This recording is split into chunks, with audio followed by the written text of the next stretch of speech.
Well, this is one of those days where I really didn't have a plan, so I did clean things up just a little bit around the shop. And, I started looking for things to do. I have some work that I have to complete. I've got a saw that's been sitting here for a month.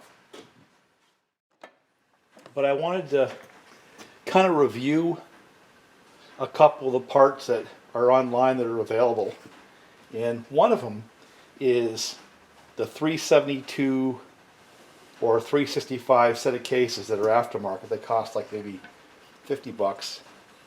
And they come from a variety of different vendors. I believe Farmer Tech is included in the mix, but I didn't get these from them. And the ad that I had looked at advertised these as being suitable for the X-Torqs. I had all a list of the Husqvarnas, including the X-Torqs, as saws that these would fit. And problem is they won't, because the distance to this little recess in here, I mean, it's right on the flange, and it doesn't quite settle down. I'm sure a person can put the cylinder on and jam it in there, and there'll be people saying, yeah, I did, it works fine. I wouldn't do it, okay? Because that's just not quite deep enough. Maybe a little bit of die grinder work either to remove the flange on the X-Torq cylinder or the cases to relieve them. But this particular offering from Hudzel, yeah, I think the throttle cable's a little cheesy as compared to OEM, but they work, But the actual plastic casting is actually pretty good. I like these for an aftermarket handle. I like those. So this one here is going to get used in this mishmash of parts. I think I'm just going to take the better one here instead of an OEM handle, put it into this saw. So this is going to be mostly aftermarket, except for it's going to have the heart of a Husqvarna in the sense it's going to have an OEM crank. It's going to have a Hyway top end. I don't know who makes these cases. I think these are the same ones that come through Hudzel Farmer Tech. These came through a different vendor, but they're probably cast and machined in the same place. And I'll decide what other parts get put into the saw as we go along. One part that will definitely stay OEM on this saw is the ignition. I've had terrible luck with aftermarket ignitions, and it hasn't gotten any better. But I've been making a bunch of these tools. I got a bunch of them now. And I'm actually going to start doing the accessories to them. And one of the benefits that the guys who buy my tools are going to get over time, as I design and develop and feel comfortable releasing some of the other accessories, I'm going to be using the same handle and jack, but different bushings and other things to make them do different tasks. I think you're going to find it interesting. Not going to talk about it too much. I almost opened my mouth too much once before, and I just want to wait until I'm ready before I release the accessories. But all you guys already have these crank jacks. All the other accessories that go along with it will just retro right to that particular setup.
And while I'm on the subject of doing oddball things,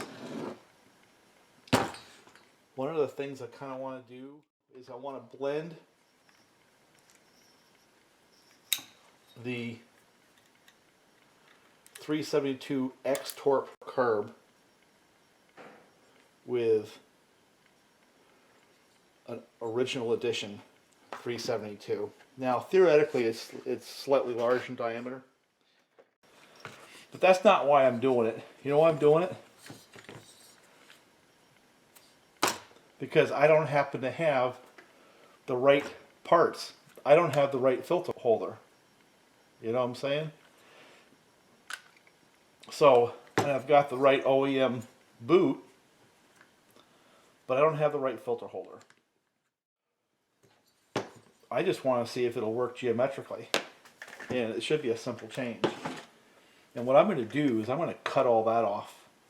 Because one of the problems is these nipples they use for the pulse line.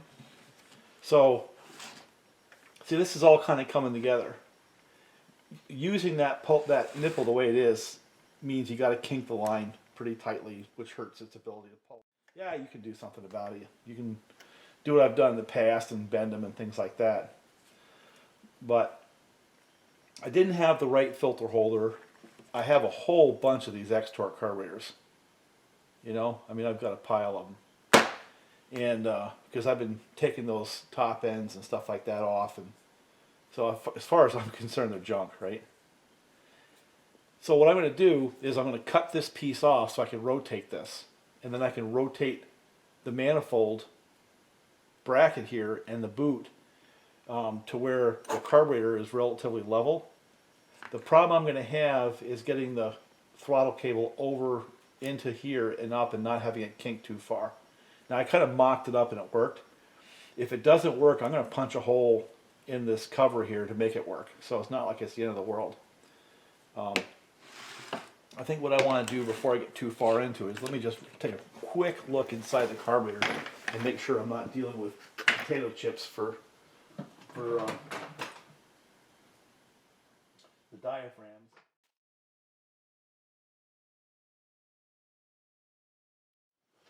Yeah, it was a potato chip. I happen to have the one diaphragm, but I'm not sure I have the other one.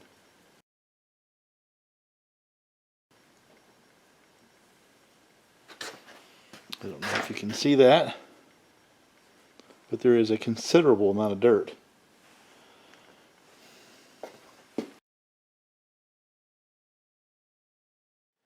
Have to get the wrist pins in that piston.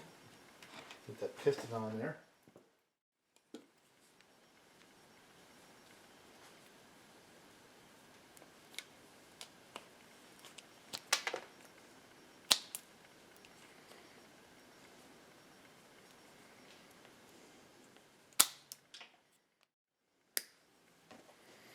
Okay.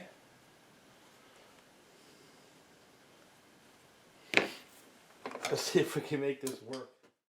Okay, that's in there. Now I gotta get a good circlip.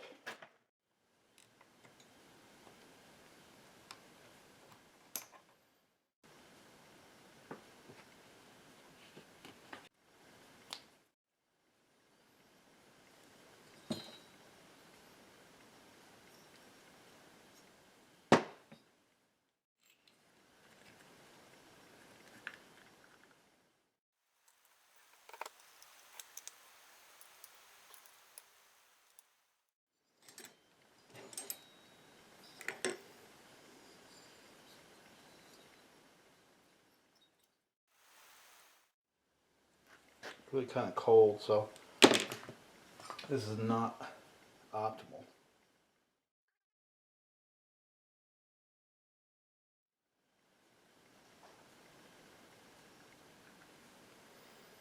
And I'm going to stress, just because we make it all fit, that is a big difference between making it fit and making it run.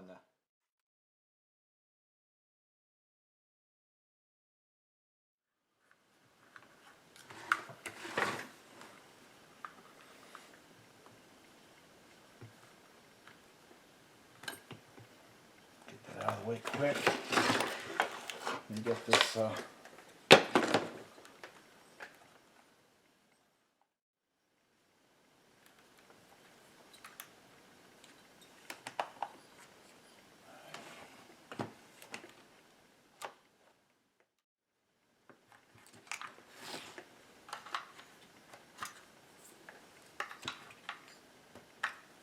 divide snap down there. Settle that right down.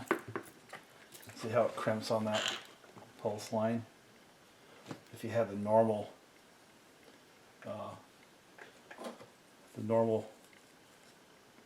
dam in there, just didn't, we wouldn't have a prayer.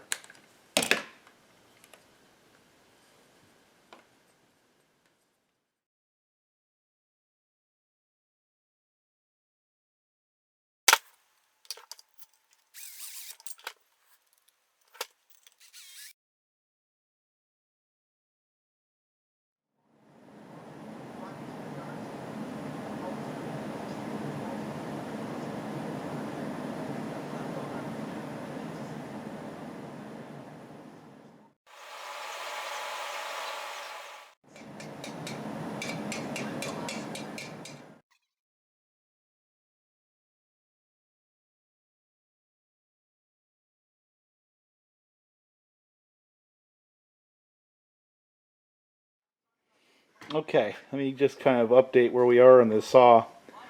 What this one is the Hyway top end with a pop-up and no base gasket build. I showed some of it. I don't see the sense in just building one after another of these 372s. You get the drift, right? And this was on aftermarket cases. It has an OEM crank, but I'm using the seals and bearings that came with these aftermarket cases. Hyway, this was a junker muffler that I put a tube in for no particular reason. OEM, both of these came off of X-Torqs, right? And this handle came from Husqvarna. So this is a lot of stuff, a lot of goofy stuff. The wires are aftermarket Husqvarna. The on-off switch, cylinder being Hyway, and actually the cylinder looks pretty nice. I have high expectations for this saw. Now, this could be a very significant build for some people, and the reason is it's an evolution of converting a X-Torq back to original edition. I've had a lot of the X-Torqs eat up the PTO side bearing, and they're basically ruined. What do? You have a tank, you have a muffler, you have handle, chain brake handle, and stuff like that. There's a lot of good parts. And the premise is, if these aftermarket cases are worth anything, they actually last a little bit, along with that Hyway top end. Can I salvage some value out of my blown up X-Torq, even in the worst possible scenario where the cases are shot? And that's what this saw here is about, that unique situation where I'm going to use an X-Torq ignition. That crank came out of an X-Torq, and here's the subtle piece. The filter holder came off a 365 or a 2166, so it's low top, and the carburetor. Okay, and what I did was, actually there was a couple of things I had to solve, one of which I don't know whether or not the camera's going to pick it up, but the nipple for the pulse line comes straight, and basically to get it through the stock rubber dam there would be pretty tough. Plus the orientation of the stock carburetors mounting holes is different than original edition, and this is an original edition style top end, so I've got some stuff to work out there. And what worked out was I just took an original edition intake manifold or boot, cut that. There's a little dam off to the side that would fit down into cover right here and have the pulse line come through. I just cut it off, and it solves two problems. One, it allows the pulse line to get down to that straight nipple off these aftermarket cases. And the second, by doing that, it's allowed me to use the carburetor off the X-Torq. Now, and that's 80 bucks.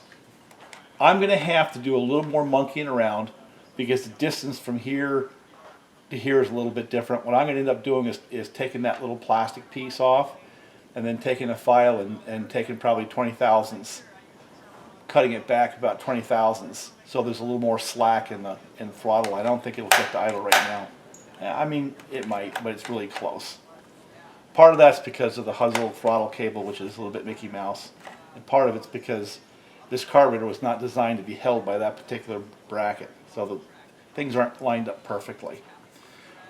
But I mean, if you have a good handle, why not use it? A good ignition, a flywheel, a crank. Buy a set of these cases, right? Just get the cases. You don't need the aftermarket crank because you're going to use the one you got from your X-Torq. This is a good top end, I believe. We're going to find out. So the cases, the top end, and the intake boot in that bracket and that clamp, those three pieces, this cylinder, that's all original edition. The reason why these cases are important to me is because I've got a pile over here in a box of PTO side cases from X-Torqs that are useless. You can't do anything with them because they beat the bearing pockets out. Should you doubt me, and I've got two more sitting over there in that pile that we're going to strip for parts. So I guess as the service life of those X-Torqs is coming to an end, unlike the original editions, which you can usually salvage, you really can't salvage a lot of those. At least that's what I'm finding. I mean, it may be that I'm just getting the really bad ones, but so if these aftermarket cases work, and I can salvage the crank, the flywheel, the ignition, muffler, carburetor, there's 80 bucks. Filter holder, handle and all that stuff. Well, now you're looking at, what, 50 bucks, 100, $150, maybe $200 in elbow grease, and converting your X-Torq back to an original edition, which I like better anyway. I suspect this is going to outperform the X-Torq top end. It's lighter. It's going to be a lighter saw because it's a shorter cylinder. If you buy the Chinese plastic, it'll be shorter as well. I mean, it's not very expensive. That's up to you, but you could probably continue to use the X-Torq stuff. I just leave the chain brake and handle alone. Just use them. They're tall, but that's not going to hurt nothing. And now you have yourself a fairly unique animal. And I suspect this is going to be a running saw. One of the things we're going to do is we're going to get it running, if I can. I don't think it's going to happen today. It might. I might get it running, but it's not going to get in the wood. And we're going to compare this to a stock X-Torq in the form of my 2172 to see how this stacks up all this aftermarket stuff in terms of making some cookies. And then we're going to run it and see if it lasts. Because if it lasts, this now is a very, very viable solution to having a completely ruined X-Torq where the cases and the top end are done. It'd be an interesting saw. So, and like I said, the parts required to do this are in the $150 range plus elbow grease.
this is a beast. I don't know if I can get it started.